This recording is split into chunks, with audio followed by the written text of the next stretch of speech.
ଜୟ ଜଗନ୍ନାଥ ସମସ୍ତଙ୍କୁ ନମସ୍କାର। ଏ ଭିଡିଓଟି ଦେଖନ୍ତୁ ଆଜ୍ଞା, ଏ ବଳଦଟି କେତେ କଷ୍ଟ ପାଉଛି।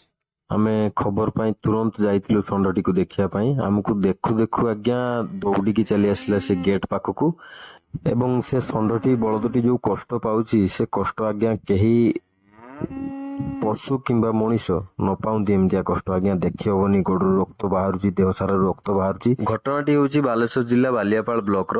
ଲୋକାଲ ଲୋକଙ୍କ ଫୋର୍ସରେ ସିନା ଷଣ୍ଢଟି ପ୍ରାଣୀ ଚିକିତ୍ସାଳୟ ଭିତରେ ଅଛି, କିନ୍ତୁ ତାର ଚିକିତ୍ସା ହଉନାହିଁ ଆଜ୍ଞା। ସେଠି ଯିଏ ଡକ୍ଟର ଅଛନ୍ତି ତାଙ୍କ ନାଁ ହେଉଛି ମନୋରଞ୍ଜନ ପରିଡ଼ା। ସେ ବିଭିଓ ଅଛନ୍ତି ସେଠି, ବ୍ଲକ ଭେଟେରିନାରୀ ଅଫିସର। ତାଙ୍କର ଗର୍ବ ଅହଙ୍କାର ପାଇଁ ସେ ପଶୁଟି ବହୁତ କଷ୍ଟ ପାଉଛି। ଯିଏ ବି ଏ ଭିଡିଓଟି ଦେଖୁଛନ୍ତି ଆଜ୍ଞା, ତାଙ୍କୁ ମୋର ଛୋଟିଆ ପ୍ରଶ୍ନଟିଏ, ଏ ପଶୁଟିର ଦୋଷ କଣ? ପଶୁଟିଏ ହେଇ ଜନ୍ମ ହବା ନା ଆମ ଭାରତ ବର୍ଷରେ ଜନ୍ମ ହବା? ସରକାରୀ ସ୍ତରରେ ସମସ୍ତଙ୍କ ପାଇଁ ସୁବିଧାର ଉପଲବ୍ଧ ଅଛି। ଯେମିତି ମଣିଷଙ୍କ ପାଇଁ ସ୍ୱାସ୍ଥ୍ୟ ସୁବିଧା ଉପଲବ୍ଧ ଅଛି, ସେମିତି ପ୍ରାଣୀ ଚିକିତ୍ସାଳୟରେ ମଧ୍ୟ ପ୍ରାଣୀମାନଙ୍କ ପାଇଁ ସୁବିଧା ଉପଲବ୍ଧ ଅଛି। କୋଉ ଆଡେ ବି କୌଣସି ପଶୁଜୀବ ମାନଙ୍କର ସେବା ହେଇପାରୁନାହିଁ ଆଜ୍ଞା।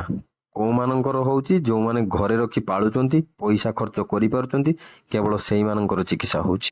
ସେଠାକାର ଲୋକାଲ ଲୋକଙ୍କ କହିବା ଅନୁଯାୟୀ ସେଠାରେ ଯୋଉ ଡାକ୍ତର ଅଛନ୍ତି ମନୋରଞ୍ଜନ ପରିଡ଼ା, ସେ ଠିକ୍ ସେ ଡ୍ୟୁଟି କରନ୍ତିନି ଏବଂ ସେଠାରେ ଯୋଉ ଆସିଷ୍ଟାଣ୍ଟ ଡକ୍ଟର ଅଛନ୍ତି ପ୍ରାଣୀ ଚିକିତ୍ସାଳୟରେ, ସେମାନେ କୁଆଡେ ପ୍ରାଣୀମାନଙ୍କ ସେବା କରିବା ପାଇଁ ଘୃଣା କରନ୍ତି।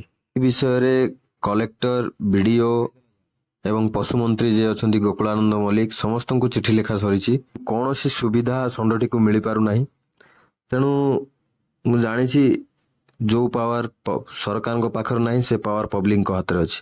ତେଣୁ ଆପଣଙ୍କୁ ମୋର ବିଶେଷ ଅନୁରୋଧ, ଆପଣ ଏ ଭିଡିଓଟି ବହୁତ ମାତ୍ରାରେ ସେୟାର କରନ୍ତୁ, ଯାହାଫଳରେ କଥା କହିପାରୁନଥିବା ଗୋଟେ ଅକୁହା ଜୀବଟିର ଜୀବନ ବଞ୍ଚିଯାଉ। ଯଦି ଆପଣ ସତରେ ଗୋମାତାକୁ ଭଲ ପାଉଥିବେ ତାହେଲେ ଗୋଟିଏ ସେୟାର ନିଶ୍ଚୟ କରିବେ।